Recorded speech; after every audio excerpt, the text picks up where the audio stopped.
আমার আন্দোলনের মূলত যাত্রাটা শুরু হয় যেদিন 15ই জুলাই ঢাকা ইউনিভার্সিটিতে আমার বোনদের গায়ে যেভাবে রক্তাক্ত করে যেভাবে হাত তুলেছিল, তো সেটা দেখে আর আমি বাসায় বসে থাকতে পারিনি।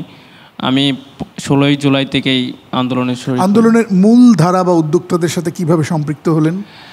আন্দোলনের মূল ধারা সম্পৃক্ততাটা হচ্ছে আমরা আমাদের কলেজের ফ্রেন্ড সার্কেল, ওদের সাথে আমরা কথা বলতে, আমাদের গ্রুপগুলোতে, যে আসলে আমাদের কিছু একটা করা দরকার, সবাই কিছু করছে। তো সেখান থেকে সবাইকে নিয়ে আমরা প্ল্যান করেই আমরা রাস্তায় নামি যে হ্যাঁ, আমাদের এই যৌক্তিক দাবিগুলো মানতে হবে, যে পর্যন্ত না মানবে সে পর্যন্ত আমরা রাস্তা ছেড়ে আসবো না। তারই প্রেক্ষিতে দেখা যায় যে 18ই জুলাই আপনারা দেখেছেন যে ব্র্যাক ইউনিভার্সিটির সামনে আমরা ওখানে অনেক আন্দোলন করি। আমরা শুরুতে দেখা যাচ্ছে ব্র্যাক ইউনিভার্সিটির সামনে আমরা শান্তিপূর্ণভাবে অবস্থান করছিলাম, সেখানে দেখা যায় যে এক পুলিশ আমাদেরকে কোনো রিজন ছাড়াই লাঠিচার্জ শুরু করে ফার্স্টে।